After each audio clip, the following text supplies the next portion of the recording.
Ahoy, everyone, and welcome to another live stream. And with me today, I've got my good friend, brother in Christ, Bob of Speaker's Corner. How you doing, Bob? I am well, thank you. I did just eat a huge brunch just before coming on to this live, so I'm feeling like I need to lie down. I know the feeling. Trust me. Food is part of my indulgences that I unfortunately delve too much into it. But anyway, so we've got a very exciting stream today. Bob, tell us what we're going to be dealing with today. So we're going to be looking at a massive internal contradiction within Islam, like a collapse of internal coherence. And I'm going to be expressing why that is and what it's rooted in. So this is just a pure explanation as to just another reason why Islam is false, to add to the many other reasons that many other people have pointed out. So yeah, that's what we'll be looking at. Great stuff. Well, it's good to see you guys in the chat already. Good to see Doki, and Stacy. If you guys haven't, please do like the stream, share it out with as many people as you can, get some more people in here.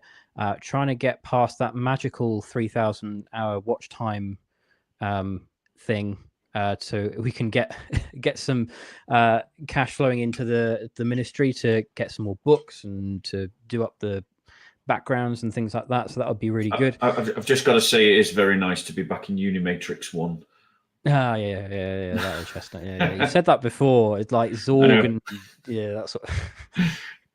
Anyway, yeah. So, well, I think without further ado, I think we'll dive in. So, have you got anything to share in terms of the presentation, or is it just no, nothing to share on your screen? It'll just be me talking, and you feel free, of course, to jump in at your leisure.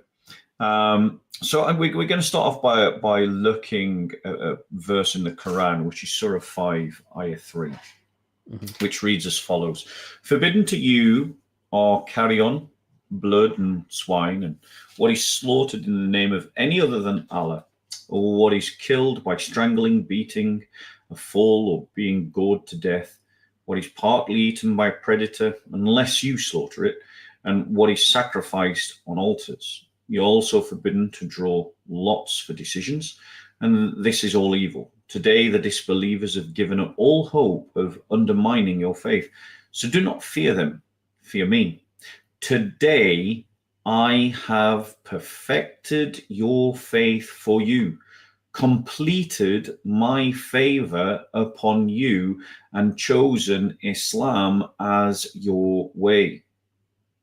But whoever is compelled by extreme hunger, not intending to sin, then surely Allah is all forgiving, the most merciful." Now, the point of our discussion today is going to focus on this outlandish statement by Allah, which is, "Today I have perfected your faith for you, completed my favor upon you, and chosen Islam as your way." Because when someone says that something is perfected, what does that mean to you, Sam? What do you understand from "today I've perfected this piece of art," or "today I've perfected my writing style," or "today I've perfected my dance step"? What how would you understand that, such a claim?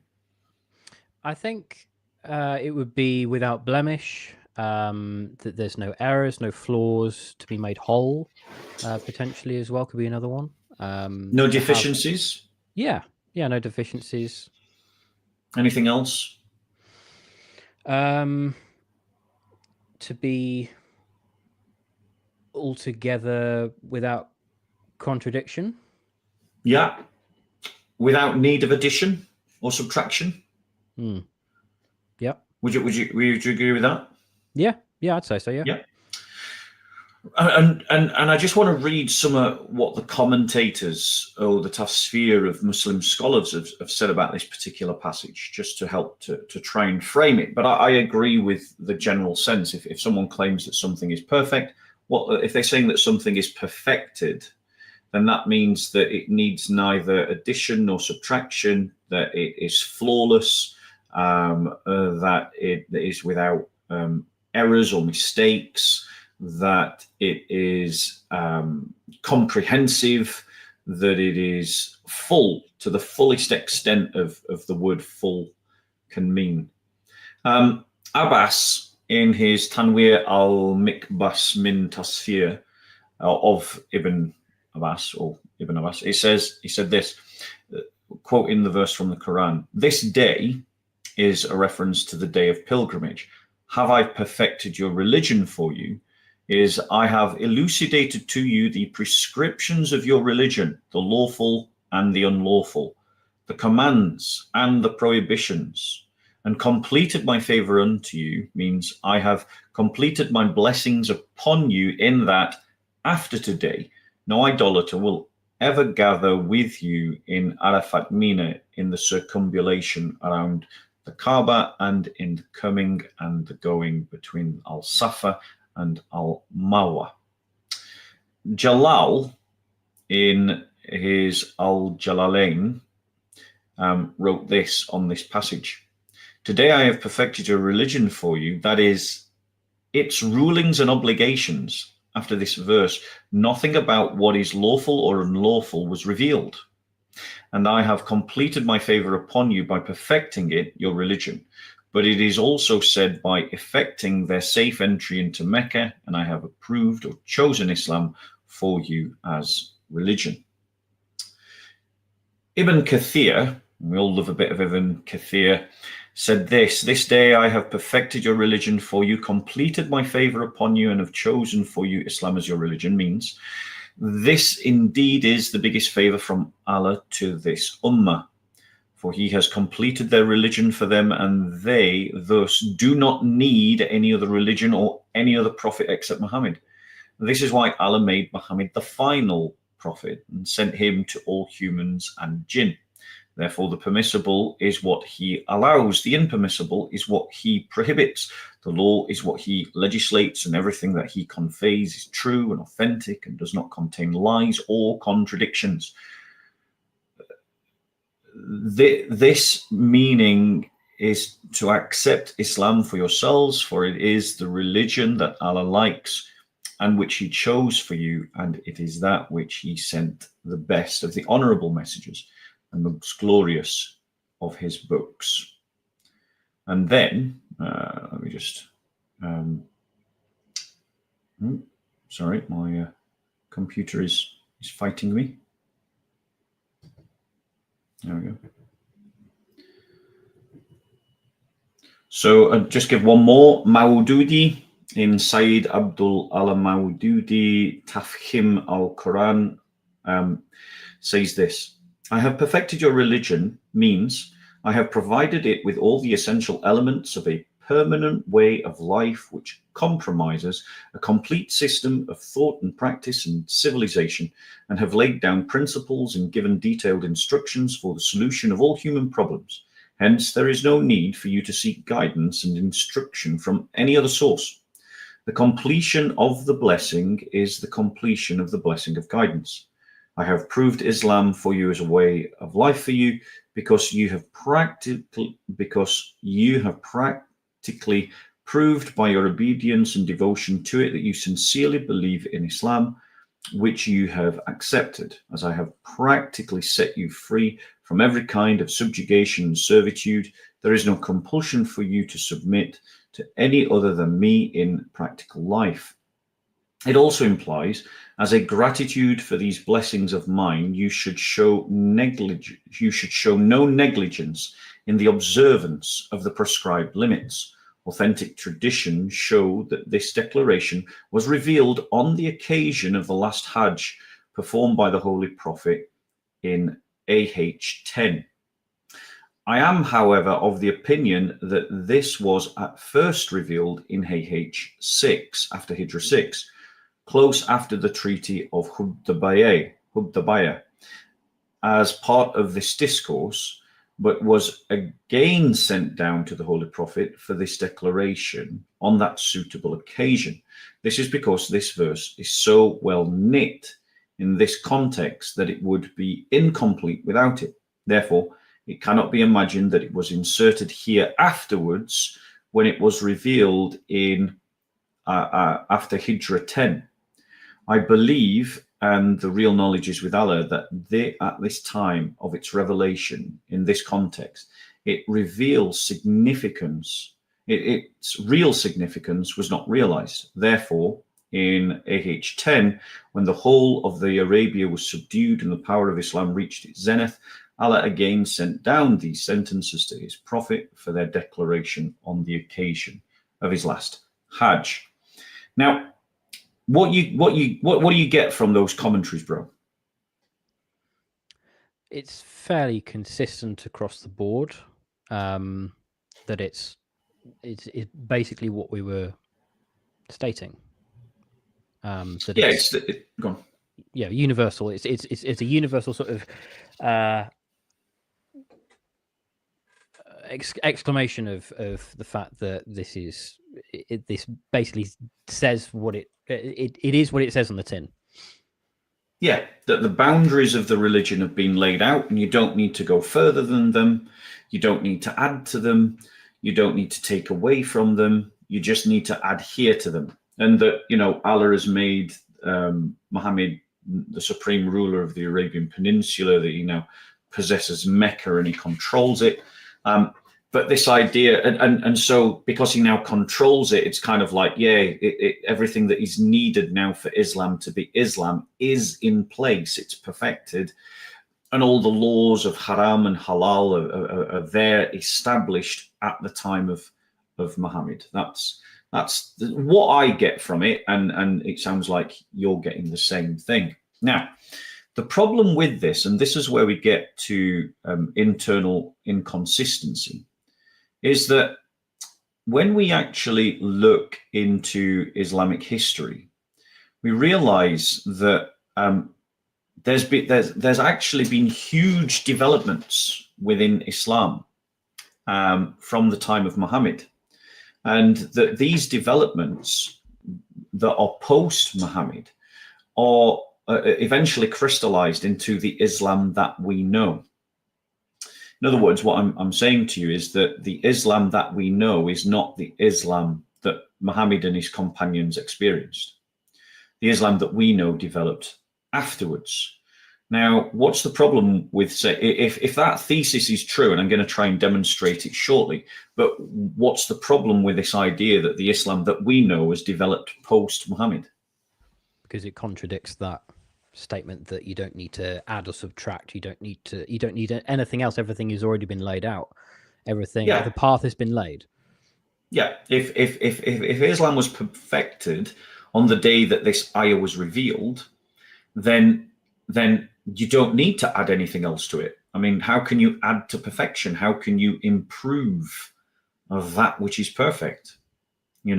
And if it is clear guidance without doubt, there should be no disagreement about what is halal and what is haram, because it has been perfected and laid out. You just need to adhere to it.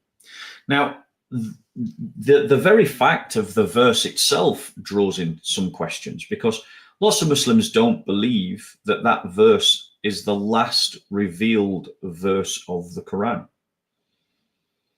Now, if it's not the last revealed verse of the Quran, and other verses of the Quran were revealed, and bearing in mind that the last of the Tasfir commentators actually gave 2 dates.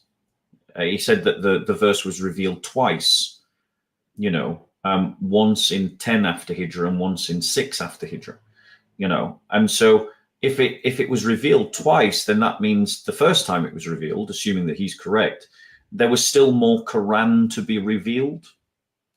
The problem is Islam is not complete without the Quran. Like, a full Quran has to be present for Islam to be complete. Yeah. Now, we already know from the Hadiths that there are Hadiths missing, but it may interest people to just think about the fact that the Quran itself was compiled after Muhammad. I'm going to read from Sahih al-Bukhari, the Book of Virtues of the Quran, Hadith 4986. And it reads this. Abu Bakr as-Siddiq said, "For me, after the heavy casualties among the warriors of the Battle of Yamama, where the great number of the Qurra were killed, Umar was present with Abu Bakr, who said, Umar has come to me and said, casualties were heavy among the Qur'an of the Quran on the day of the Battle of Yamamah, and I am afraid that more heavy casualties may take place among the Qur'an on other battlefields, whereby a large part of the Quran may be lost. Now, just bear in mind that in these same hadiths, it mentions that some verses of the Quran were only found with one person. So that opens up the possibility that some parts of the Quran were already lost.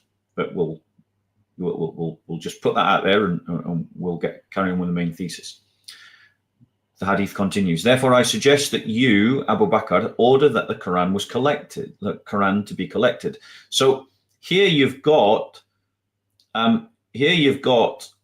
Zayd bin Ibn Thabit saying that Abu Bakr as-Siddiq has sent for him and told him this news, and then he has suggested, Zayd bin Thabit has suggested that Abu Bakr order the Quran to be collected, which begs the question, why didn't Muhammad do this?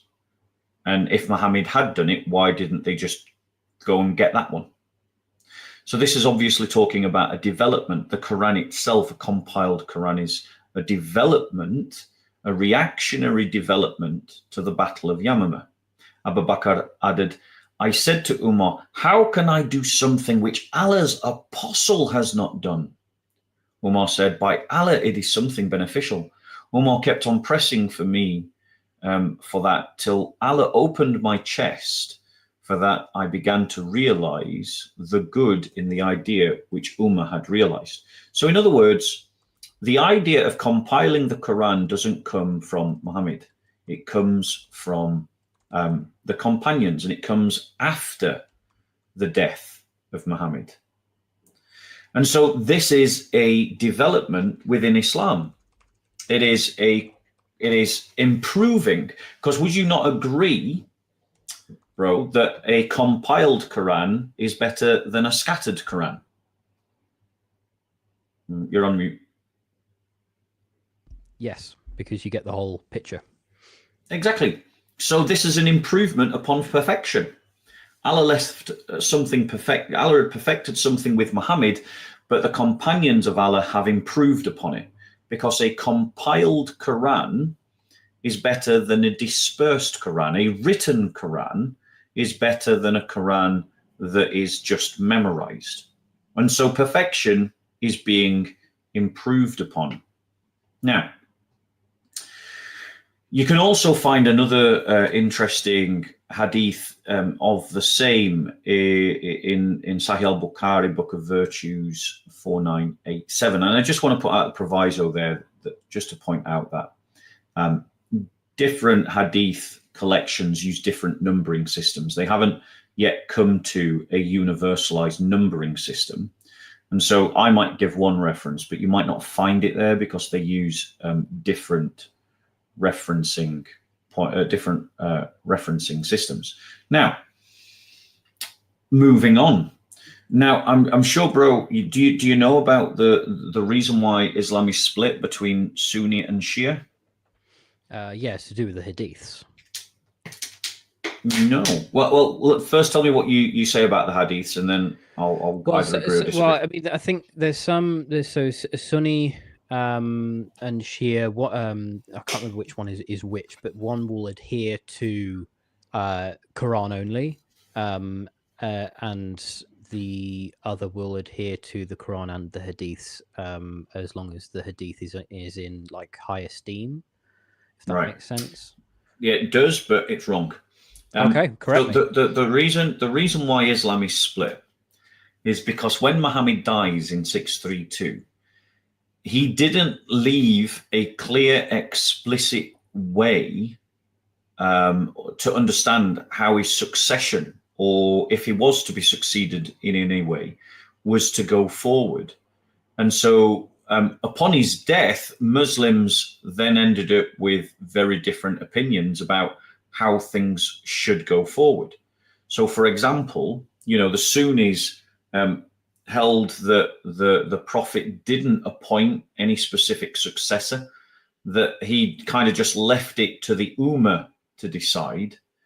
And a Saqifa meeting, or a council meeting after the Prophet's death, prominent companions like Abu Bakr, Umar ibn al-Khattab, and others at this Saqifa meeting chose a leader, and they chose Abu Bakr as the first elected caliph amongst the companions of the Prophet. And they did it because of his sort of leadership skills. And they'll make arguments for this based on, words in Sahih al-Bukhari, like the leaders, imams, are from the Quraysh. And they're interpreted as a general guideline for leadership, but not a specific appointment. And Abu Bakr's precedence in leading prayers during the Prophet's, time of final illness is seen as a kind of an implicit endorsement of his right to become the successor. Now, Abu Bakr had seniority in his role in accompanying the Prophet during the Hijrah to Medina, and there was also familiarity with tribal links and tribal dynamics, which was crucial for uniting the nascent Muslim state. The Shia, by contrast, argue that Muhammad explicitly designated his own cousin and son-in-law, Ali ibn Abi Talib, as the successor at various different points during his lifetime. They cite one particular episode at Ghadir Qum, where the Prophet reportedly said, "For whoever I am, his Mawla, master, Ali is his Mawla, master." And this is viewed by the Shia as saying that Ali was meant to be the successor to Muhammad. And they'll even quote verses like Surah 567, "O Messenger, proclaim what has been revealed to you from your Lord." And they interpret that, or Shia commentators interpret that to refer to the Prophet's proclamation of Ali's leadership at Ghadir Qum. And Shia narrations emphasize the Prophet's close familial ties with Ali, Ali's unparalleled knowledge, and his role as the gate of knowledge, as per widely accepted hadith, which says, "I am the city of knowledge, and Ali is its gate," that being Muhammad reportedly speaking. And they also back this argument up by citing the fact that Ali was one of the first converts to Islam, about his steadfastness, about his courage in battle for the Muslim community, and also his marriage to Fatima, the Prophet's daughter, which symbolized a familial continuation of the prophetic legacy. Now, all of this goes to show that Muslims have a big problem, which is that on this day, I have perfected your religion for you. I've chosen you the religion of Islam. And this perfected religion is meant to be a nascent state. It's meant to be a way of governing society. And yet there's no clear means of succession. There wasn't a clear mechanism of succession laid out. And this actually caused the very split. Now, how long was it? How long would you say it was before the church split? Sorry, say that again. How long would you say it was before you would say the church split after Christ? After Christ, first of all, there was the Oriental Orthodox splitting off, and then the famous schism of 1054. It wasn't really at 1054; it was sort of gradual splitting off. But if we say 1054, generally, over 1,000 years. Yeah, so you've got the big European split in 1054, and then you've got the split at Chalcedon, which is a 5th century split between the African Christians or rather the Egyptian Coptic Church and the European Church. And then you've got an earlier split before that, before the Council of Nicaea, with the Church in the East, which was under the Persian Empire. And they split not actually for any doctrinal reasons, but just for socio-political and economic reasons, because they were in the Persian Empire, and the Persian Empire was then fighting the Roman Empire, and they were Persians. They were by blood Persians rather than Romans or Greeks, and so they split. But either way, it was centuries after Jesus, and very clearly the act of men. And the split occurs because of the failures of men to be unimaginative, and to be uncommunicative, and to be to lack compassion and be willing to show patience in trying to understand the other. Whereas this split within Islam occurs directly out of the fault of Muhammad's own teaching, or rather the fault of Muhammad's lack of teaching, because he'd basically created a cult around him. He didn't care what happened after he died. He'd got what he'd wanted out of it. And so, he never clearly said how he was going to be succeeded. Could you think why perhaps a cult built around Muhammad's own benefit, it might have been important and advantageous for him not to make clear a successor?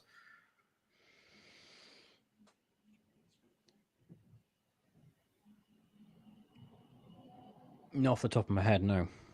I can't. Well, whoever he chooses, he's going to upset someone. Yeah, that's true. Whoever he chooses, he's going to lose. And this is a sure sign of the failures of his own teaching, that his community, he sacrificed his community for his own short-term gains. Now, so succession develops after Muhammad, or the ideas of succession develop after Muhammad, and surely ideas of succession fall into categories of the boundaries of religion.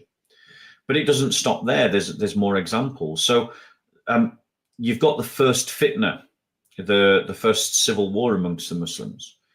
And this became pronounced after the assassination of the third caliph, Uthman ibn Affan, in 656. So Ali became the fourth caliph, but faced opposition from prominent figures like Aisha and Talha Zubair, and later Muawiyah and the governor of Syria. And you can well imagine why Aisha might have some rivalry with Fatima, given that both of them had precedence in their closeness to Muhammad, one being his daughter, one being his wife, young enough to be his daughter. And how that then leads them into choosing different sides. And so you ended up with a civil war precisely because of this difference. And this leads to a whole series of different beliefs emerging between the Sunni and the Shia that have, for 1400 years, because of the fact that Islam doesn't teach about reconciliation and forgiveness in the same way that Christianity does, that you end up with a 1400 years of bloodshed between the two groups. Now, we today understand that Zakat is part of the Islam's teaching. I mean, it's one of the 5 pillars. Everybody accepts that today.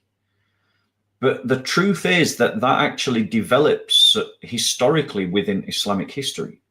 It's not clear within Islamic history that Zakat was one of the 5 pillars of Islam. So you have, immediately after Muhammad's death, you have what's known as the Ridda Wars. So we're moving on to another example of development. And the Ridda Wars, or known in Muslim circles as the Wars of Apostasy, touch upon a very deeply theological / political and economic point, which is Zakat. Is Zakat a part of Islam, or is it something else? Now, today we understand that zakat is one of the 5 pillars of Islam. And it's about purifying wealth and helping the less fortunate Muslim, not just anyone, the Muslim. And you find it in Surah 9, Ayah 60 of the Quran, where it says, Zakat's expenditure are only for the poor and the needy, Muslim, and for those employed to collect it, and for bringing hearts together, and for freeing captives, and for those in debt, and for the cause of Allah, and for the stranded traveler, which through fiqh, Muslims say you can only give it to Muslims. So it's not charity, it's a redistributive tax that was applied during the time of Muhammad, and that's undisputable, right? Because Muhammad was the leader of the Muslim community, and he was the one that was organizing this zakat. Okay. Now, what happened is that after Muhammad died, several tribes who had always understood zakat as a covenant between themselves and Muhammad specifically did not feel obliged to then continue to pay that zakat after Muhammad died. And they interpreted zakat as a pledge of political allegiance, to Muhammad, rather than as a religious duty that they have to carry out, like prayer. And so they refused to pay zakat. Tribes such as the Banu Hanifa and others refused to pay zakat to Abu Bakr's caliphate. They had argued that their loyalty was to Muhammad, and that his successors had no claim over their wealth. And so they basically said, we're Muslim, we're doing what Muhammad told us to do, but now he's dead. Our offerings of him, our pledge of allegiance to him in monetary terms, doesn't need to continue to you, Abu Bakr. Now, Abu Bakr, on the contrary, argues that Abu Bakr said, by Allah, if they withhold from me even a she kid or a young goat they used to pay the messenger of Allah, I will fight them for withholding it. And that's in Sahih al-Bukhari, Hadith number 6924. And so what we're seeing within Islam is that actually it's this event that stamps zakat as one of the pillars of Islam. It's this war that stamps zakat undisputably as one of the 5 pillars of Islam. Because if the other tribes had won, Islam could have looked very different. But Abu Bakr wins this war, and he equates it, not paying the zakat, to apostasy. And so it's Abu Bakr that is now deciding what is halal and what is haram. And it's Abu Bakr who is deciding how we understand Muhammad's teaching. It's not Muhammad. Because other Muslims have disagreed with Abu Bakr. So it wasn't clear, clearly, because if it was clear, why are they arguing? Now, the wars of apostasy are fought only very shortly. It's just a year-long war. It's a very lightning sort of military campaign led by Abu Bakr. And it ends up consolidating the Muslim community under his rule. And the Banu Hanifa and the Musaylima. So Musaylima was the leader of the Banu Hanifa.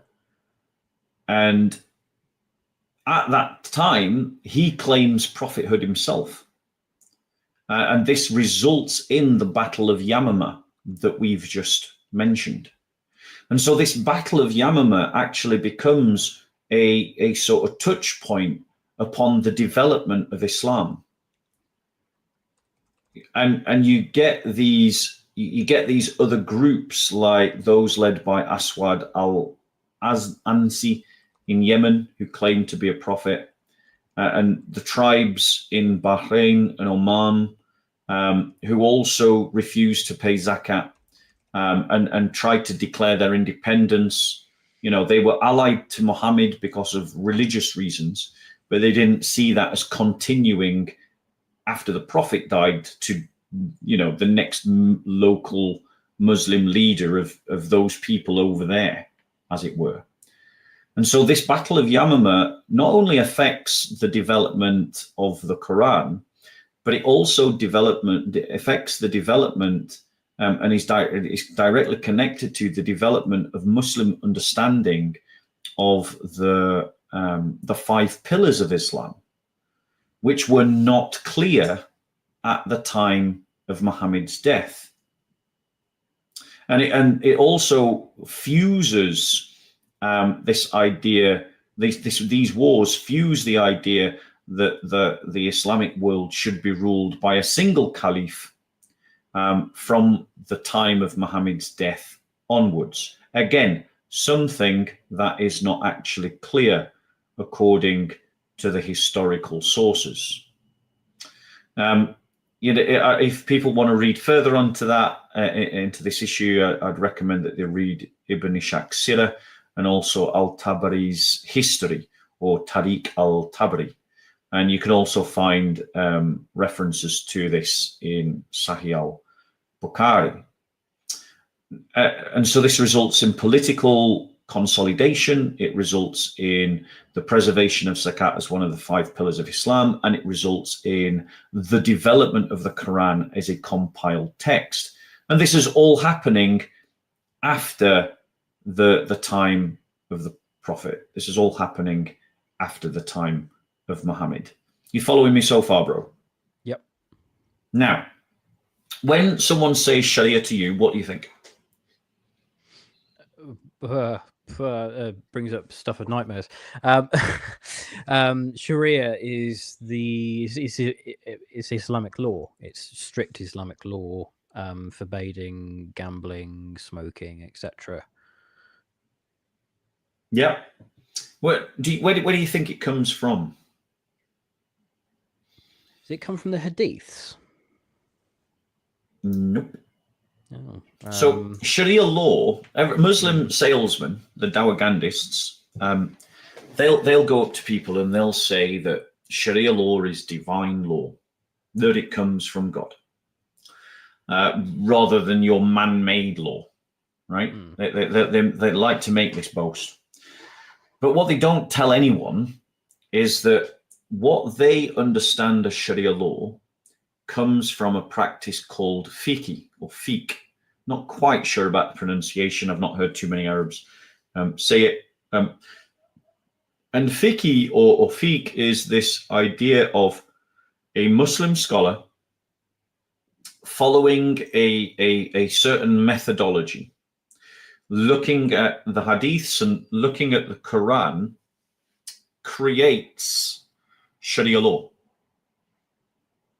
They mold Sharia law out of their interpretation of the hadiths and the Quran. Now, obviously, that begs the question: who gets to have that authority?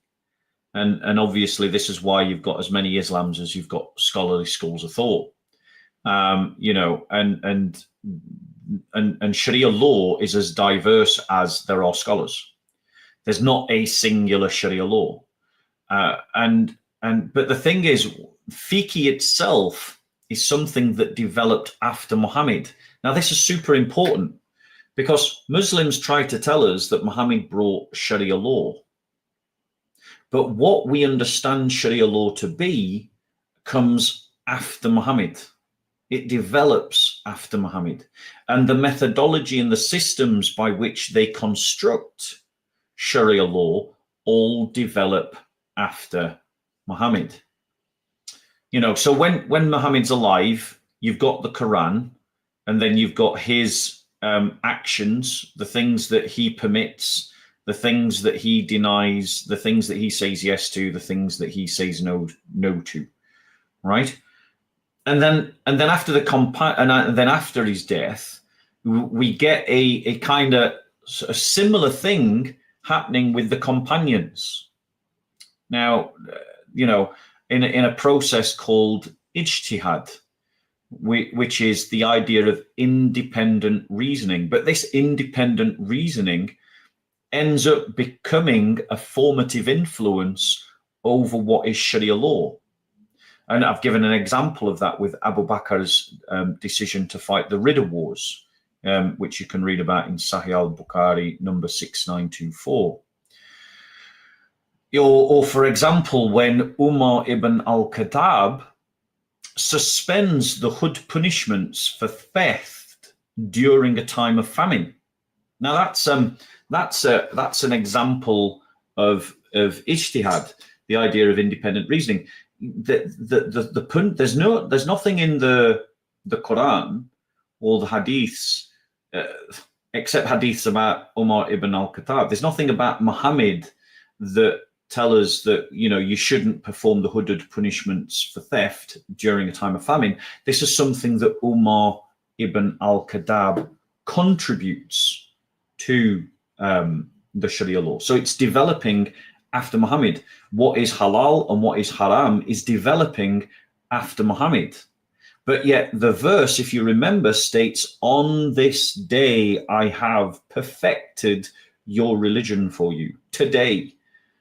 And we've all, logically, you don't add to perfection. You don't take away from perfection. You don't modulate and change something that is perfect. And something that's perfect, I think it's fair to say, should work. But we've seen that it failed to describe clearly a mechanism of succession.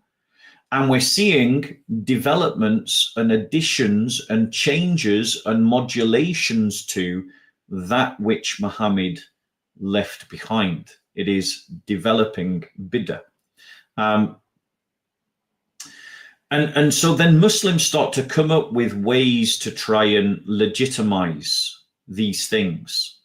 They start to develop ideas like qiyas, which is the idea of analogical reasoning, which is basically when an unprecedented issue arises, i.e. something that Muhammad never encountered, and then the Muslims use analogical reasoning to make a ruling on that.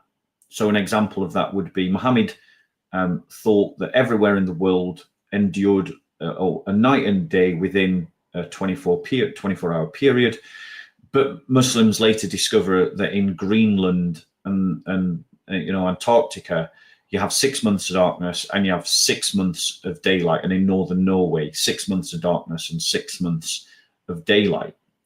So how do you do Ramadan in those times and in those periods? And then they use things like analogical reasoning, and then they use concepts like ijma, this idea of consensus, where if apparently everybody agrees around resolving a dispute, and therefore because the community is agreed, therefore the issue is settled. And the amount of things that actually could be said to be ijma, consensus, are incredibly few in number, because pretty much the Muslims disagree about everything amongst themselves. Now, then you get to the Umayyad period. Now, the two periods that are important in this is the Umayyad period and the Abbaside period. So the Umayyads were the caliphate that emerged out of the successors to Muhammad, the four rightly guided caliphs. And they support, in this moment, the beginnings of the codification of Islamic law, because the Muslim empire had grown exponentially. And so legal opinions were beginning to diverge geographically, particularly in like places like Medina and Iraq, because in Iraq they were using qiyas constantly, this analogical reasoning, because they were encountering things that Muhammad had never encountered. Whereas in Medina they were emphasizing sunnah because Muhammad was from Medina, or had lived in Medina most of his life. And you end up with people like Al-Hasan al-Basri, who, like was talking about morality and justice, and Ibrahim al-Nakai, who's talking, who begins to influence the Hanafi school and stressing qiyas. And this begins to see a divergence of Islamic jurisprudence, which is the practice of fiqh. And then there's a rebellion, and the Umayyads are overthrown and around 750, and they're replaced by the Abbasids. And the Abbasids is where we get the classical Islam from that we think of today. This is where it comes from. Because during the Abbasid period, you get the formation of legal schools, madhabs, by the way, which have no precedent under the Prophet. That Muhammad never talks about having different legal schools, and his companions have already started adding to what Muhammad revealed, bearing in mind it's meant to be a perfected religion. But then you get these legal schools developing, like the Hanafi school by Abu Hanifa in 767, the Maliki school by Malik ibn Anas in 795, the Shafi'i school by al-Shafi in 820 AD, and the Hanbali school by Ahmad ibn Hanbal in 855 AD. And each one of these schools has a different methodology. So the Hanafi school focuses on qiyas and juridical preference, whereas the Maliki school emphasizes the practice of the people of Medina, and the Shafi school systemizes the idea of usul al-fiqh, which is the principles of jurisprudence, and start integrating the Quran, the Sunnah, the Ijma, the qiyas into this kind of codified methodology. The Hanbali school was preferencing a sort of textualism of the Quran and the Hadiths. It's in this same period that you get the compilation of the Hadiths. Imam Bukhari works in this period, Imam Muslim works in this period, and the great compilations of Hadiths. And so, when we engage Muslims, bro, what do they do? Well, we're seeing a lot of flurry in the chat, so we're getting a real world representation as to what happens with Muslims. So, in terms of Muslims' behavior, I'd say it depends on who you get, because you do get some Muslims who are genuinely very nice. You do get some that are very confrontational. Just speaking in terms of how they try to use their sources and how they talk about Sharia law. Sorry, to be clearer on that. Yeah. In terms of the Islamic sources and Sharia law and things like that, it's very much, in my experience anyway, from what I've seen, is very much shaped on who they're speaking to. And it seems to me that a lot of it's sugar coated, selective. It could even be, it could even be delving into the realms of taqiyya at times as well. Okay, so I'm more going on. I'm more talking about how they talk about their sources, in the sense of they will appeal to the Quran and they'll appeal to a hadith. And then what they'll do is they'll give a ruling, and sometimes their rulings, they'll give they'll present Islam as this perfect legal code, but and depending on who you talk to, they may indicate which madhab they belong to, or that they belong to no madhab if they're Salafi, and so they're appealing back to this Abbasid period. They're using Sahih al-Bukhari, they're using Sahih al-Muslim, they're using a compiled Quran, they're using these rulings of the madhabs in their interpretations of Islam, which means that their Islam is being filtered through this Abbasid period. The crystallization of what we know of Islam occurs in the Abbasid period, particularly Sunni Islam. But what you've got to remember is that crystallization should not have occurred past Muhammad's point of life. Because remember, the Quran says, on this day, I have perfected your religion for you. So the religion was already perfect at the time of Muhammad. Well, if it was already perfect at the time of Muhammad, why do you need madhabs? If it was already perfect at the time of Muhammad, why do you need collections of Hadith? If it was already perfect at the time of Muhammad, why do you need a compilation of the Quran? If it was already perfect at the time of Muhammad, why does Zakat end up being, fought over and then settled? Why is there not a mechanism of succession? Why all this development in something that is perfected? And so what you're seeing is a collapse of the internal coherence of the Islamic rhetoric, and much more importantly, of the Quran's own statements. Does that make sense? Yeah. Yeah. The Quran is saying one thing, but historical analysis is contradicting the doctrine of the Quran. And the thing is, you can't argue with a historical analysis. This is Muslim history that I'm just giving you. I'm giving you Muslim history right now. I'm not doing the J thing, the Dr. J. Smith thing of questioning the whole of Islamic history. I'm just telling Islamic history from Muslim sources, but I'm not doing it as a Muslim. I'm just using their understanding of history and going, okay, let's pretend that this history is all trustworthy. And if it is, how does that actually marry up to what the Quran says doctrinally about the status of Islam at the time of Muhammad? And the two things don't line up. Does that make sense? Yeah. So yeah, it's basically, so we've got Muhammad, life of Muhammad, Quran states it's perfect. And then what we actually look for when we go back and do historical criticism and like Muslims like to do towards Christianity and things like that, as same sort of level of scrutiny that we do in the West for everything, is we go back through Islamic history from their own sources, from what they have and what they've given to us and what has been translated so we can read.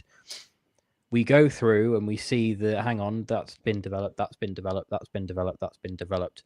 And so this statement that's mentioned in the Quran doesn't actually translate to the reality of the situation within Islam. Correct. Yeah. The doctrinal statements of the Quran don't measure up to the historical weighing of how religions develop. Now, there is more that I can talk about on here. I can talk about more about the development of the madhabs themselves, which are the legal schools. But I just want to give an example of where the halal and haram issue comes in, because when you challenge Muslims about this, one of the things that they tried to do is they tried to reduce this question to, when this verse is revealed, it's just talking about the food laws. That at the time of the food laws, that at this point, those have been perfected, that Muslims now know what is halal and what is haram, right?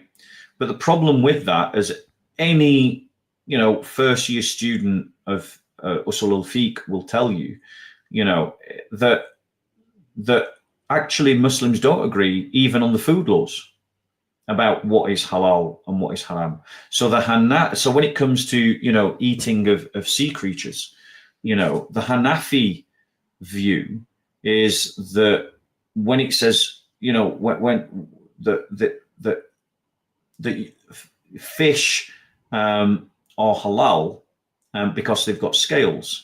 But creatures like lobsters and crabs and other aquatic animals are haram because they don't come under the definition of fish.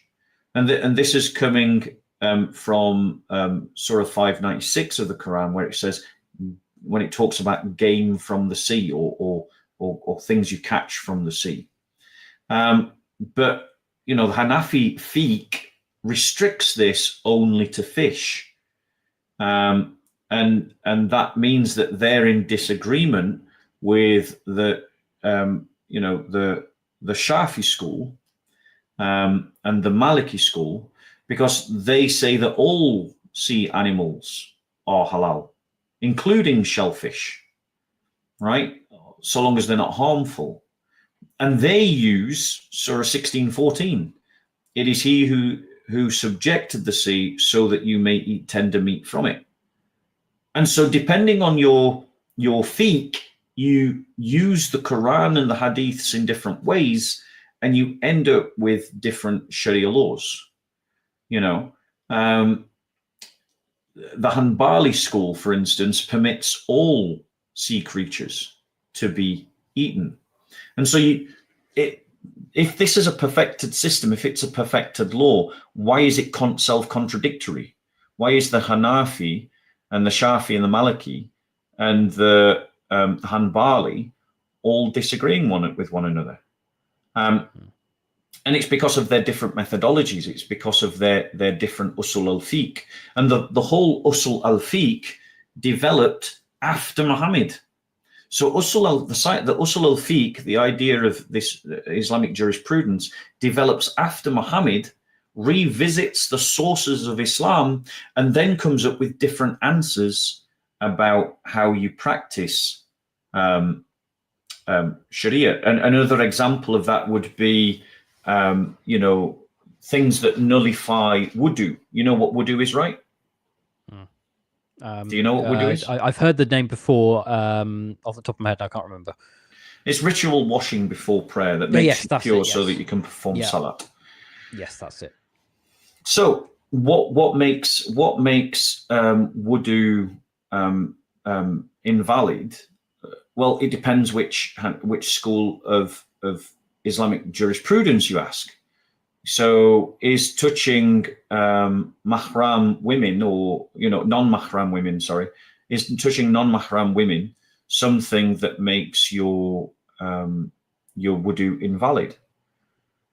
Well, for Shafi, touching a non-mahram woman, a non-permissible woman, whether with or without desire, nullifies your wudu, your ablution. And they're arguing from Surah 443, which mentions, all you who touch women, and that the Shafi school interprets that quite literally. So even an accidental touch could require renewing wudu. Whereas the Hanafi school argues that it doesn't nullify your wudu unless you touch them and your touch is accompanied by a sexual desire. And that's, and so they interpret the Quranic verse with a bit more leniency, massaged into the text. It's not as literal, and it involves something of the human psychology. And so they're not interpreting it.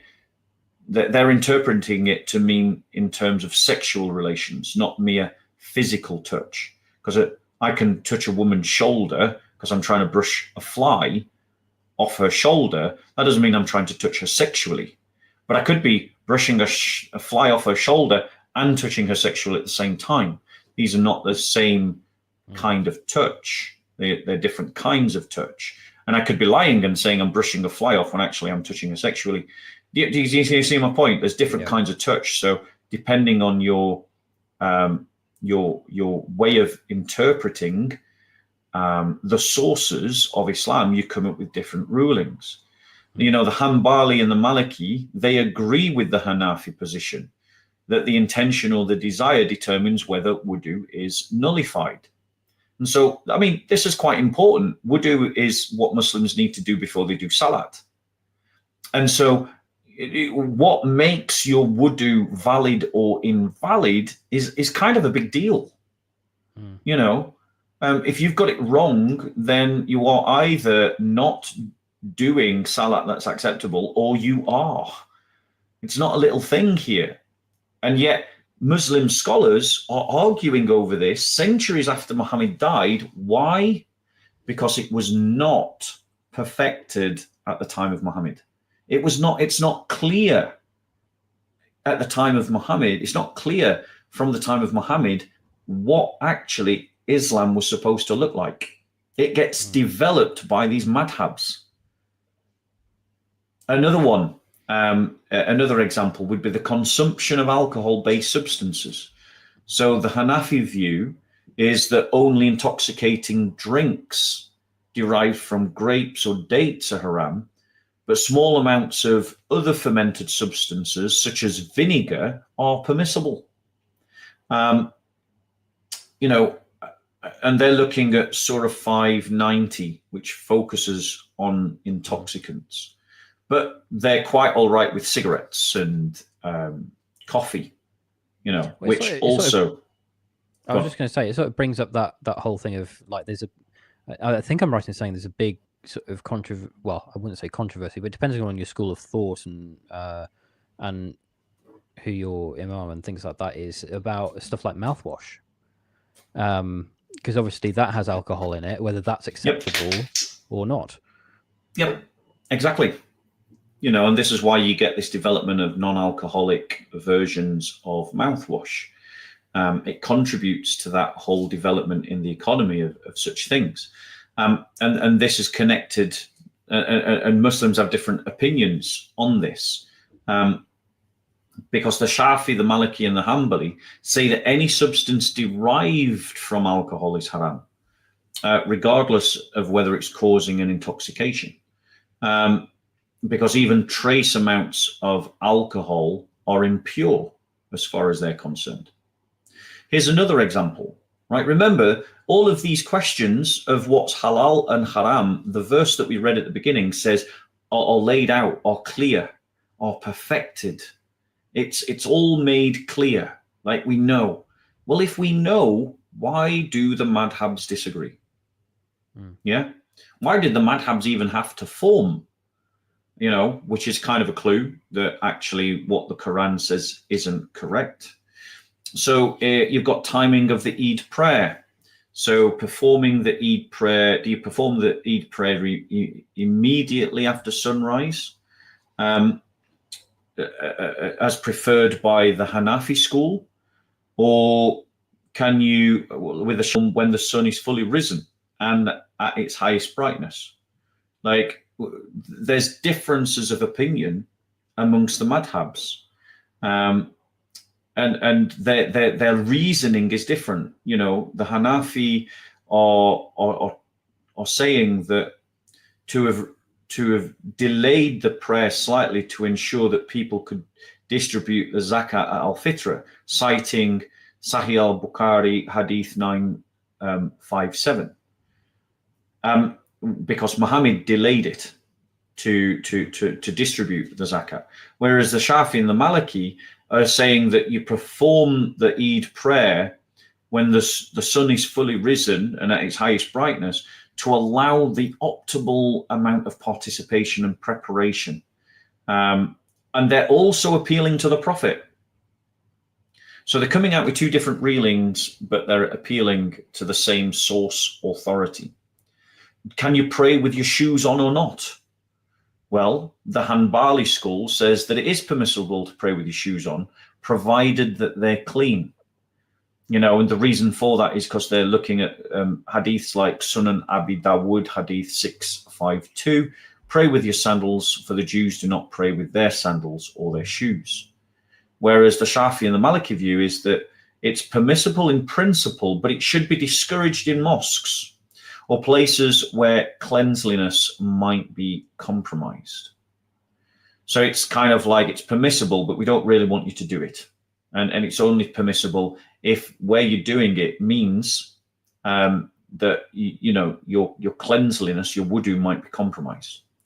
And the importance, the importance of the mosque is highlighted there. Whereas the Hanafi generally discourage people from praying with their shoes on, except in really specific circumstances. And so you've got these different different opinions, different levels of severity about how much they're willing to tolerate praying with your shoes on in the different schools. Now, the reason for these differences is because they're using that, you've got the influence of regional practices are entering into the madhabs at the time of their formation. They've got different views of reasoning and how you reason from the sources.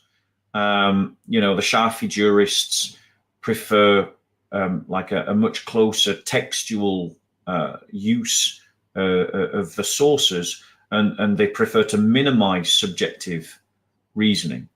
They have different emphasis on hadith authorities. They disagree about which hadiths and what are the rankings of the hadiths, and how these should be incorporated into the mix of formulating Islamic jurisprudence. And so you've got difference. You've got in a religion that's supposed to be perfect, in which everything is clear, and in which everything is laid out for us, and in everything that the limits have all been laid out.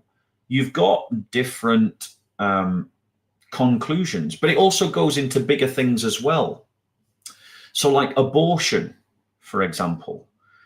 Again, in this perfected religion in which everything is clear, you would think that the question of when you could kill someone would be something that is laid out clearly, would you not? I mean, it's a serious issue, right? We're not just talking about eating lobster here. Yeah. Yeah. That's a serious, we're talking about. Yeah, definitely. You're taking a life. Well, I mean, so yeah. I mean, these other examples that I've given you are a bit more lighthearted, but we're talking about whether to take when you could possibly take someone's life. Now, the Hanafi school says that it's permissible within 120 days, which is the point of ensoulment, if there's a valid reason, such as something that might affect the mother's health, right? But the Maliki school actually virtually prohibits it at all stages, except when the mother's life is in danger. So the Hanafi school is much more lax up to the first 120 days. And then after the first 120 days says that there's got to be a valid reason. Whereas the Maliki school is pretty much against it at all stages, with the exception of certain circumstances, such as when the mother's life is in danger. But in the Shafi school, they disagree about when ensoulment occurs. Some argue it's around 40, some 120. And so depending on which Shafi scholar you're speaking to, you can have an abortion up to the first 40 or first 120 days for a valid reason. But that might include things like extreme hardship, as a valid reason for an abortion.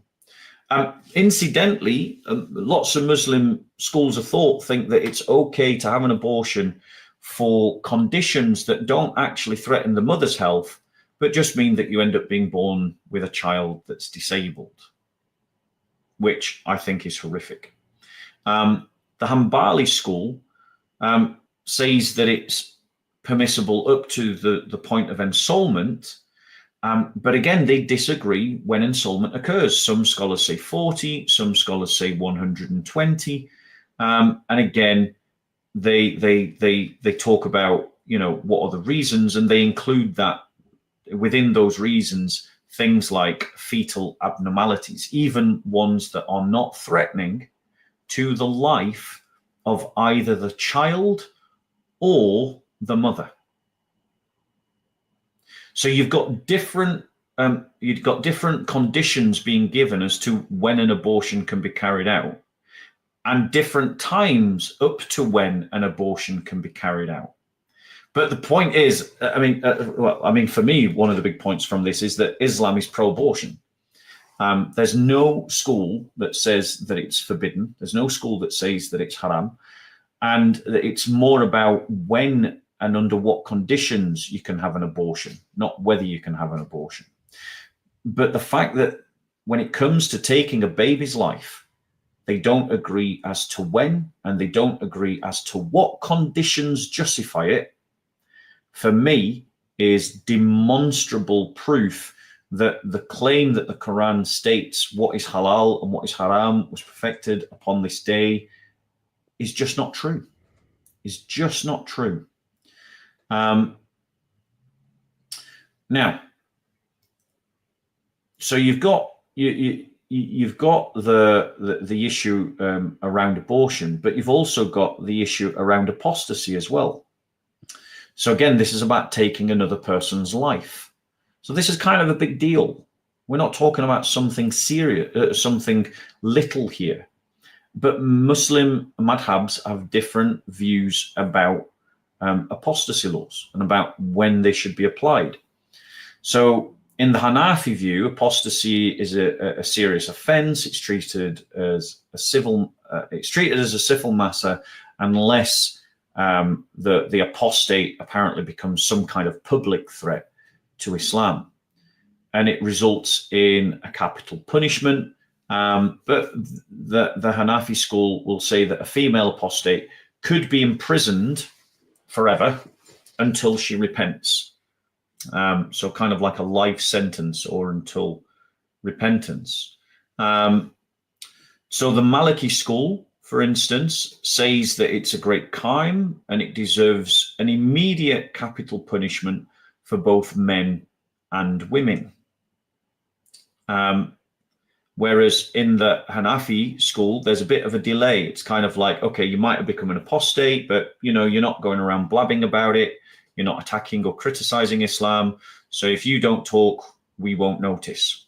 And lots of Muslims, because they know, lots of Muslims who've left Islam. Lots of Muslims actually adopt that attitude. The Shafi view is that, apostasy again is punishable by death for both men and women, but there's a 3-day grace period to give an opportunity for repentance. So you don't just carry it out on the day of sentencing. You sentence, and the punishment is carried out 3 days later to try and give the person some time to reflect upon the idea. Do they really want to die for this? And so it's a different kind of view. Whereas the stricter schools say you're sentenced and then you're executed. The Hanbali view is that it's punishable by death for both men and women, and you pretty much just carry it out as soon as the person's been found guilty, and the sentence is carried forward. And so what you've got differences about the punishment of apostasy. Not that apostasy punishment should exist, but the timing, and do we have a difference for genders? Do we approach female apostates different from male apostates? Which, if you think about the idea of male guardians over women in Islam, the idea of guardianship, it's kind of like, well, why isn't the father being punished? That's my question, not a question within Islamic fiqh. But it's a question that I would ask to Islamic fiqh. It's like, you come up with this idea of guardianship. Why isn't the man being punished for his daughter being apostate?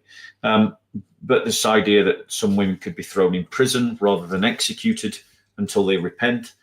And so you've got these differences within something that's supposed to be perfect and clear, which it isn't. Do you want me to give more examples? Shall I keep going, or do you want to stop now? No, keep going. That's fine. This is great. Loving it. Right. Okay. Bear with us then. So let me move on to, because I've got other examples. I've got examples about the development of Hadith. But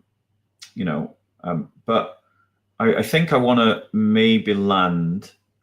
And then we could also talk about the development of the science of Hadith, which all comes later. But I want to just maybe give some, because Christians, we tend to think more theologically. That's where our mind goes naturally.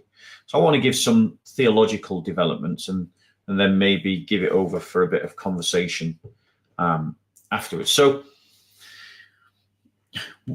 Islamic theology about Allah, is one of the areas that so clearly develops after Muhammad, that it's the easiest point, I think, in some ways, to show the development, because you take the concept of the divine attributes, the sifat of Allah. You've got the fact that the Quran that mentions various attributes. The fact that he's merciful, omnipotent, omniscient, the fact that he's got hands, the fact that he's got, a leg and a foot and a face and so on. But then after Muhammad's death, because Muhammad really wasn't a theologian and he didn't really give any theology, after Muhammad's death, there erupted debates within the Islamic world about how to interpret these attributes and their relationship to the essence as part of the development of Sunni orthodoxy. And so you've got, from that development, from those debates, you end up with the development of groups like the Ash'arites, who maintain that God's attributes, like his knowledge and his power, are eternal and distinct, but yet not inseparable from his essence. And a lot of Islamic theological development emerges when the Muslims encounter their heretics. And their heretics were actually rationalists called the Mutasilites, who were arguing that the eternal qualities to God compromised the idea of his divine unity, his tawhid. And so in these debates, you end up with Islamic theology developing after Muhammad by people like al-Ash'ari, who wrote in 936 AD in the Makalat al-Islamiyin, where he kind of codifies to some degree works that then take on an influence over Islamic theology. Ibn Taymiyyah later defends literal understandings of these texts in the Quran, again rejecting excessive rationalizations and just being more literalist, more textual in his understanding. So, for instance, the doctrine of the Ruyat Allah, or like what we would maybe call the beatific vision, something equivalent there too. In the Quran, in Surah 75, 22 to 23, it references faces that day will be radiant, looking towards their Lord. Something that I've debated with Muslims before, because they try to say that Allah cannot enter his creation. But obviously, if you're looking towards your Lord, then you've entered into vision, and vision is something that Allah has created. Vision is a created thing. And so by being able to see Allah, Allah has entered into his creation, he's entered into vision.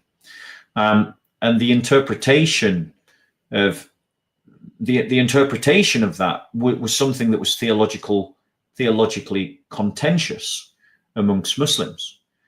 And so you had debates between Ash'arites and Maturidites that ended up formalizing and crystallizing this idea that it was possible for Muslim believers to see God in the afterlife, not through physical sight, but in a manner befitting to God's transcendence. So they create some other version of it. Now, this kind of theological development is not in the text. It's developing after the text. It's post-Quran. It's post-Muhammad. So the understanding of the text of the Quran is developing after Muhammad. And it's not rooted in Muhammad's own words or Muhammad's own thoughts, because if you did think about it, if you assume that the hadiths were true, and if you trust the hadiths, then you would go to things like Sahih al-Bukhari Hadith 7434, which says, you will see your Lord as you see the full moon. Well, that implies that it's through a physical vision, because that is how I see the full moon, as a physical vision. But Muslims massage these texts to mean like, oh, we don't know how, but we won't answer the question how, but we'll just affirm it. Now the Mutasilites, by contrast, denied it when they were arguing with the Asharites and the Maturidites. They denied this. They argued that seeing God implied some kind of spatial limitation, an incompatibility with his divine transcendence. And so you have this internal debate within Islam about whether you will see God. And that internal debate crystallizes and starts to create Islamic kalam, or Islamic theology. And then you get people like Al-Ghazali, who in the 12th century, he tries to synthesize Asharite theology with more mystical elements in his Ihya Ulum al-Din. And so you've got these developments. These are the equivalents of, great theologians within the church.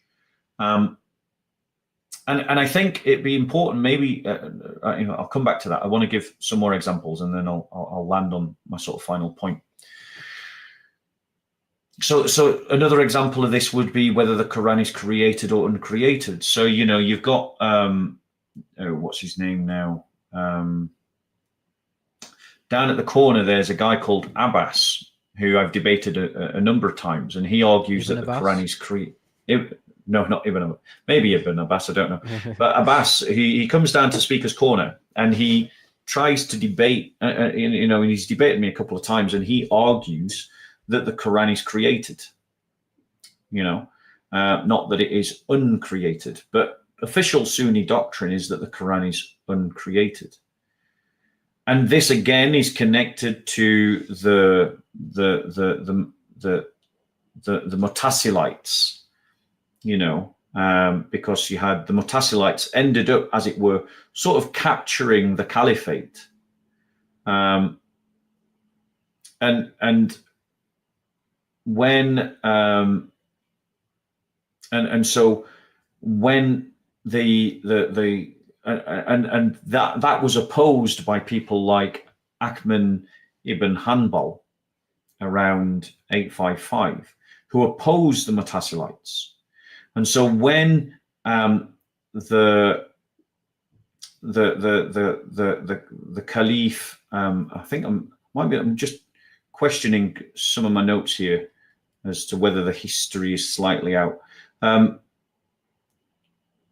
So I think, okay, so when Caliph al-Mahmun in 813 to 833 launched an inquisition, he solidified the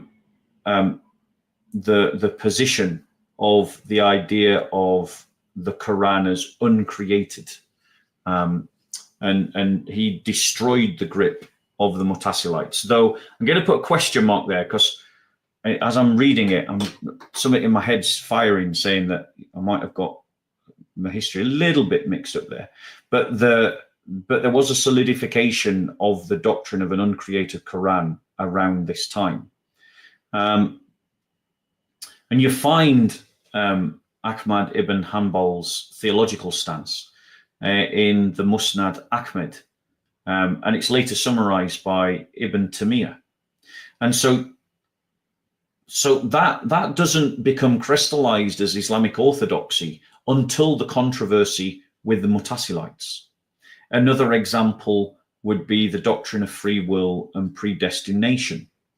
And the reason for this kind of argument is because you've got kind of contradictory statements in the Quran, which, if you read them at a prima facie level, would point to some kind of contradiction, just as you can see the same things in the Bible if you approach that in a simplistic way as well. So in 76:3 it says, we showed him the way whether he be grateful or ungrateful, which kind of implies that you've got a choice. But then you've got Surah 54:49, which says, indeed all things we created with predestination, which very clearly talks about the idea of predeterminism. And so Sunni orthodoxy, particularly again through the influence of Asharite theology, which is mainstream Islamic theology, though you wouldn't know that from debating at Speaker's Corner, because a tiny minority dominate at Speaker's Corner called the Salafi. But the Asharite theology is actually mainstream Islamic theology. And it asserts a kind of middle position that God creates all actions, but humans acquire them through, God creates the actions, but then humans, as it were, acquire them as almost like they're being passed into them, and thus they maintain a responsibility for their faults.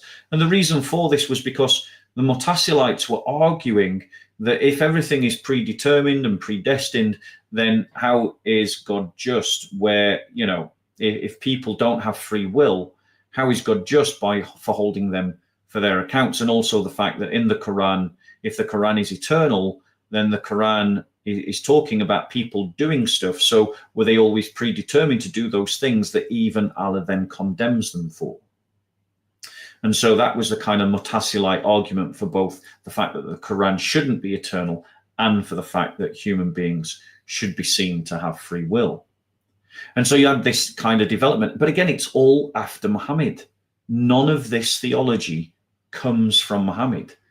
It is all based upon how people later interpreted the text of the Quran and the text of the Hadith. I could go on, but I just want to close by pointing out that as a religious studies student, I can tell you that every religion, every single religion develops.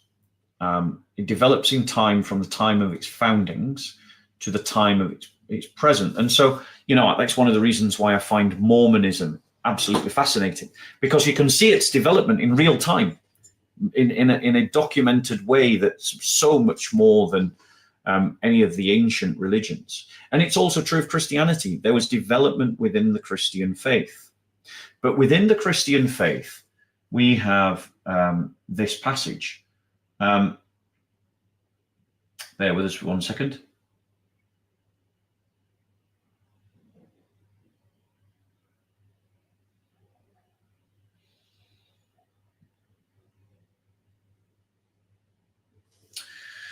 So I'm going to read from John chapter 16.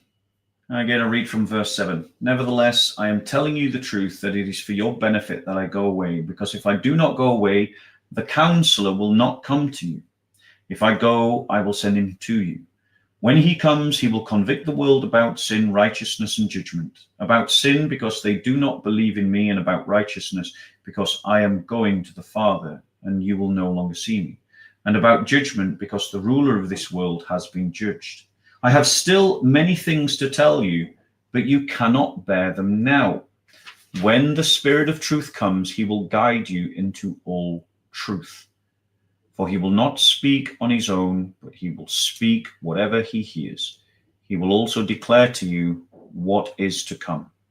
He will glorify me, because he will take from what is mine and declare it to you. Everything the Father has is mine.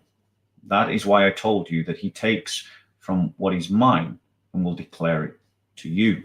So as Christians, now Muslims like to think that that's Muhammad, and there's a whole series of refutations as to why this is not Muhammad. But the point that I want to make is that you see similar historical development within the Christian faith, right? This isn't an argument that this has happened in the Islamic world, it hasn't happened in the Christian world. No, this is an argument that the Quran says Islam is perfected in the lifetime of Muhammad, but the evidence shows clear development of Islam that is now integral to what Islam is today. that comes after Muhammad. And so it wasn't perfected at the time of Muhammad. Christianity has also developed as well. But the Christian faith teaches that the Spirit of God comes to his church, and through the lives of the saints and those that are attuned to the Spirit of God and walking with the Spirit of God, and the movements that they start and the institutions that they found and the teachings that they give, these saints guide the church. And the church is guided by the movements and the institutions and the writings of the saints down through the centuries, many of whom are the church fathers, people like C.S. Lewis and other great teachers today. And so you see this continuous guidance of the spirit of the Christian faith as it develops historically. And that's incorporated into the doctrines of the Christian faith. We expect to see historical developments. We expect to see things like the Council of Nicaea, like the Council of Jerusalem, like the Council of Ephesus, like the writings of the church fathers, and so on and so forth. But in Islam, the texts and the doctrine that arises from the text does not justify the historical developments in terms of the practice of Sharia, in terms of the development of the sources, in terms of the development of the interpretation of the sources, in terms of the development of the theology, that all are evidenced as approaching late, as developing later. And that demonstrates a collapse of the internal coherence and the internal consistency of the Islamic position. Thank you for your patience.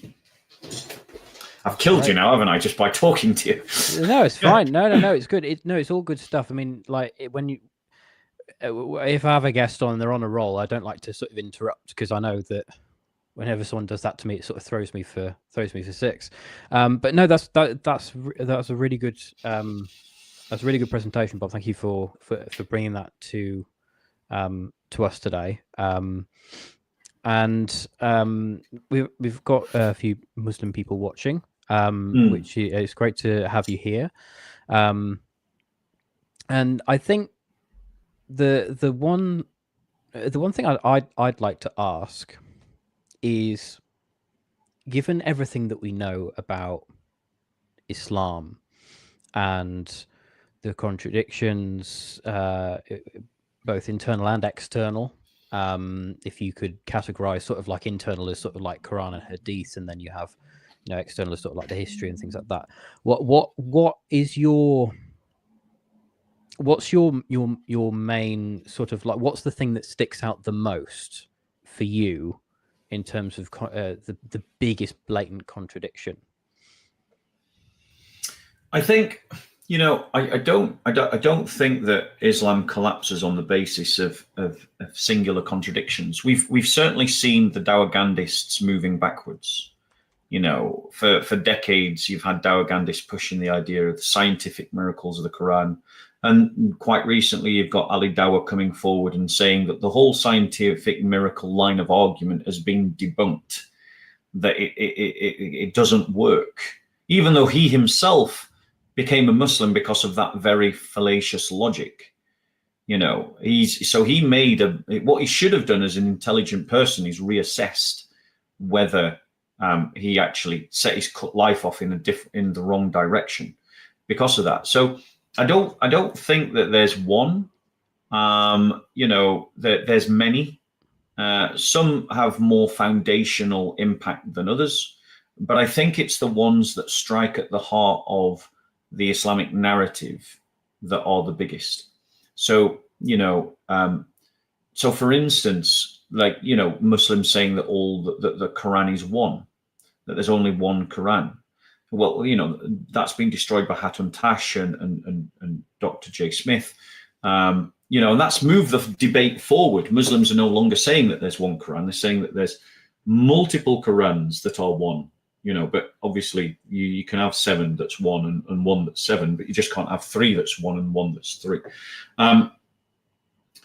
Other kind of arguments that at the heart of it is the claims that the Quran makes for itself, the idea that it's inimitable, the idea that it's free from contradiction, and the idea that it's been preserved. So when you find contradictions within the Quran, well, that's one of the tests of the Quran itself. So if the Quran fails that, then that's quite a big deal. And as we've already seen, the Quran fails scientifically, the Quran fails historically, and the Quran fails internally as well. It's got contradictions even within its own internal narrative. And so, but the thing is, people aren't going to be persuaded by a singular argument. It's about a series of arguments, and it's also about a clear presentation of an alternative. Yeah. Okay. That's fair enough. I think a lot of, and this is something that I think is again, it is changing now when you have such big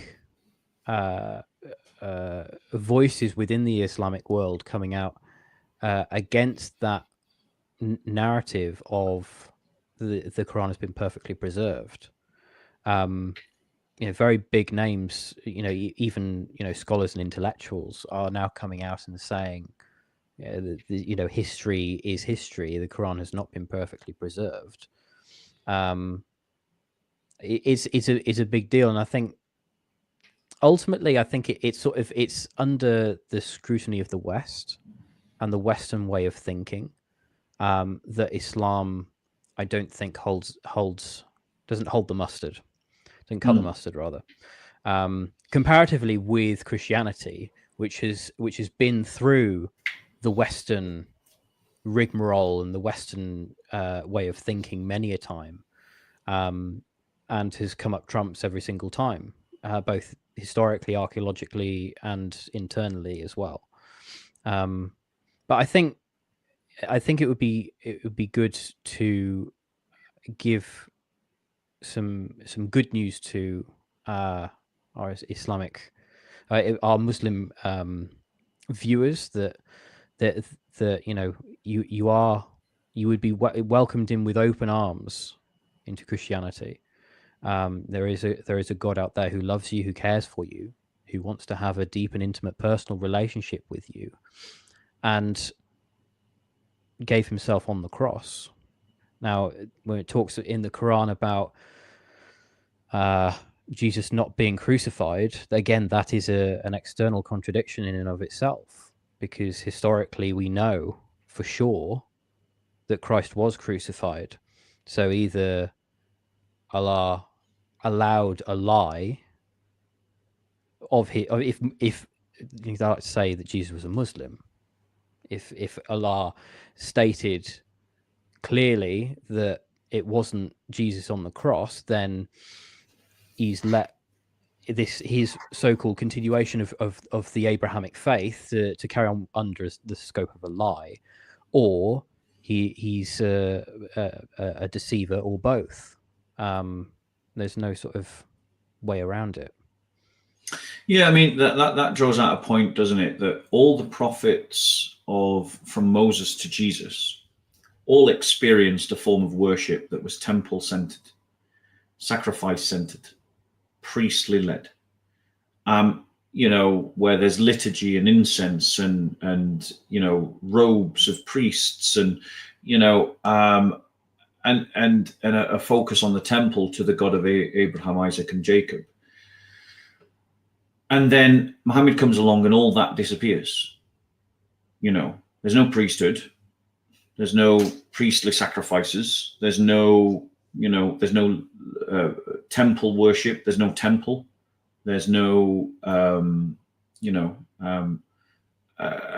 so the very nature of worship suddenly and abruptly changes between Islam and the Judeo-Christian faith. And that in itself is a massive contradiction to the claim that Moses and all the prophets up to Jesus, including Jesus, all practiced the religion of Islam. They all practiced the religion of Muhammad. When actually, when we think about how you identify a religion, that claim is impossible to the evidence. And it's not just literary evidence; it's physical evidence. The idea of the Temple Mount and the temple walls, and the fact that no serious historian would deny temple worship as an elaborate and established part of of Judaism and of the temple's existence and its importance and so on. And so, you know, and this is the point, is that multiple claims that Islam makes, like the idea that Jesus wasn't crucified, is just contradicted by the external evidence. Now, the Quran says that if the Quran was from any other than Allah, they, meaning you and me, would find contradictions therein. We would find errors therein, you know. And here we are. That this is what we're doing. This is what we're presenting to people. We're testing is the Quran according to the Quranic test, and the Quran is found to be wanting. And so that leaves the Muslims, particularly the ones who are verbose in the chat, a serious question to consider, is that it only needs one of these contradictions to be true for the Quran not to be perfect. You know, that's a very high bar to defend. And if you look at them reasonably, that bar has been failed multiple times through multiple debates, presentations, you know, and demonstrations. And so Muslims, you know, the exit door is shining for you. It is time to leave. And the Christian faith doesn't make such claims. It doesn't make claims about we need a perfect book, you know, we need a book that's inimitable, lacking in any discrepancy. The book is, you know, has to be perfectly preserved. None of those are the basis of the Christian faith. The basis of the Christian faith is the resurrection of Jesus Christ, upon which all of our other beliefs are built. You know, you've got to knock out the resurrection to knock out Christianity. Whereas for Christians, we knock out the Quran and Islam collapses. You know, or because classical Islam develops later than Muhammad, if we knock out the Hadiths, Islam collapses. You know, and so this argument today is to show that the Quran makes a claim that is demonstrably false. I did catch wind of one comment from a Muslim in the chat who said, no Muslim claims that the Quran teaches everything. Well, firstly, there is no Quranic justification for hadiths at all. And actually, the evidence of the Quran would seem to point in the other direction. I didn't talk about the hadith development because I could see I was running out of time. But secondly, my argument isn't dependent upon that. My argument isn't dependent upon this idea of the claim that the Quran teaches everything. My argument is dependent upon the claim that the Quran says that on a particular day of Muhammad's life, which most Muslim scholars put as 10 after Hijrah, Allah states that Islam is perfected on that day, which would imply no more revelations of the Quran, which would imply that all of the Sharia is in place, that would imply that all of the necessary authorities are in place, that would imply that all the necessary interpretations of the authorities are in place, that would imply that all the necessary institutions for the necessary interpretations of the necessary authorities are in place, and that the theology is in place. And yet the historical evidence shows that all of those things came after Muhammad's death.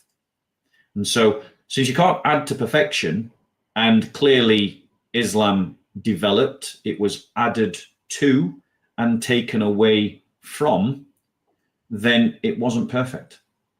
And the Quran is wrong. And so you have a collapse of internal coherence and consistency of teaching.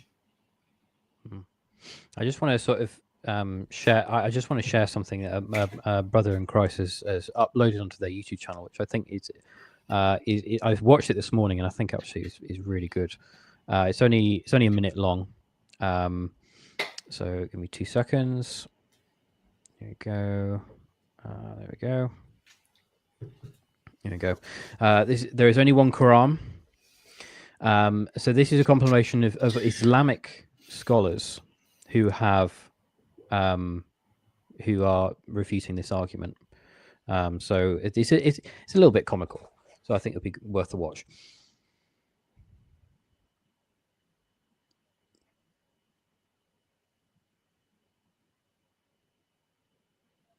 There's no sound, bro. Is there no sound? Yeah, you got to click sound when you're sharing. You've got to click share sound. Just to let you know, I've got to go at 4. So That's I've got fine. 10 Yeah, minutes left. I got to go at 4 as well. Right. Okay. Share screen.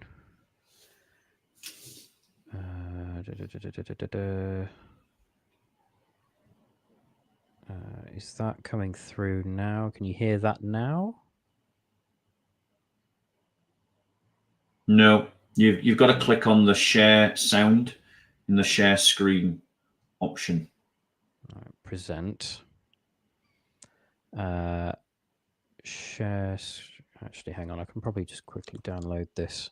But whilst that's downloading, let's sort of talk about you and your channel, just to sort of give you a bit of a promo as well. So just to tell people where we can find you, what sort of work you do, and that sort of stuff. Yep.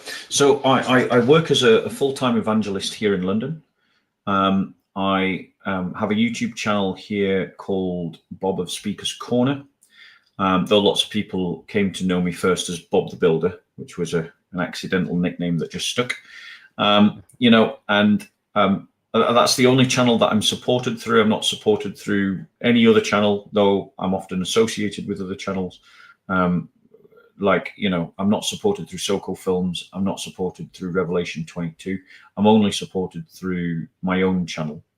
But I work mainly at Speaker's Corner, and then on YouTube doing live streams like this to try and engage Islam intellectually, and to engage Muslims with polemics and apologetics, to answer their questions and to ask them challenging questions. And I do so because I love Muslims. I want them to become Christian. And I work as a kind of independent evangelist with an ecumenical stance. So I work with all Christians of all denominations. So I teach apologetics to people. I run classes on Zoom on a Monday and a Tuesday that people can attend.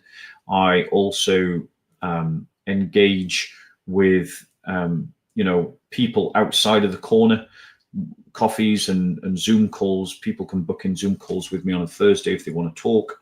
And just I would like to put out the offer to the Muslims in the chat. If you think that I'm wrong here, if you think that I've misrepresented Islam in some way, as some of you have verbose in the chat that I am, come and talk to me about it. You go to my website, book yourself in for a Zoom call, and let's chat.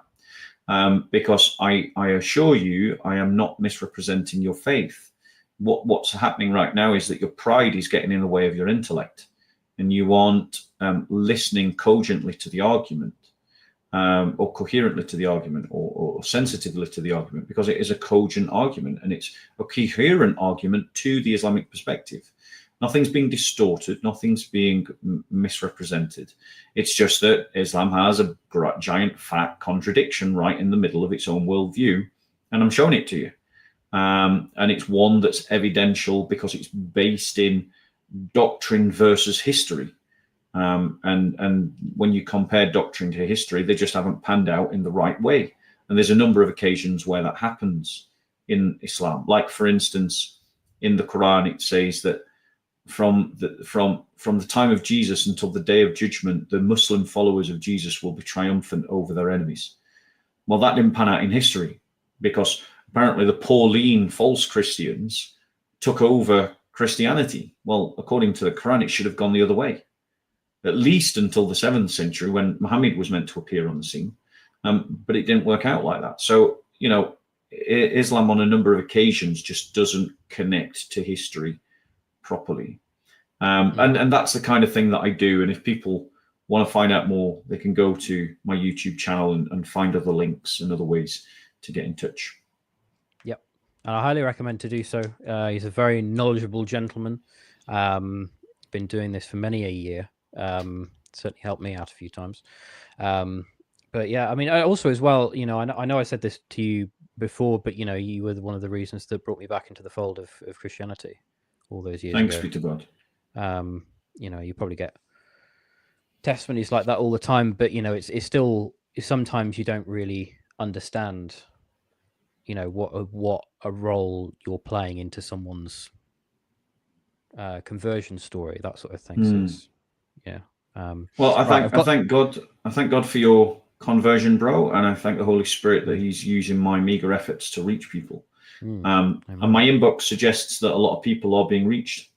Yes. You know, this is where Christians need to be. We need to be in the public debating arena, which is social media. That's where we Christians need to be evangelizing, because that's where people are going to have their opinions formed and to find out information. Right, I've got the video clip uploaded. It's 1 minute 23 seconds. We'll play that, and then we'll say goodbye, and then we'll leave it there. So let's have a look at this.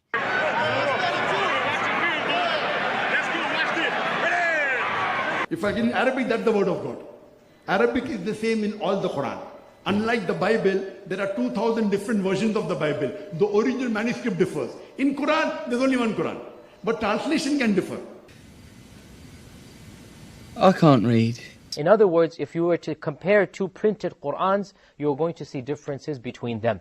And this is something that many people are unaware of and many people have heard but are not fully familiar with, especially those who have been exposed to some of our brothers who live in Algeria or Morocco or other North African countries. They recite the Qur'an in a slightly different way. Not just a voice or not just a speaking style, but also changes in letters and words and harakat. But recently, average Muslims have just simply, without bothering to learn, they have just simply parroted a common way of speaking about the Quran and saying, you know, it's 100% the way it's always been. And they cannot imagine any variation. And unfortunately, actually, so I have heard some preachers that do say that there's only, you know, one reading or one Quran or something like that. And, you know, if I were to be very generous, I would say that that falls under the umbrella of like lies to children, if that makes sense.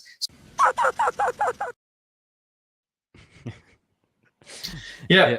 There you go. I mean, even we didn't even talk about the development of the Qiraat, but the Qiraat is another example of development post-Muhammad.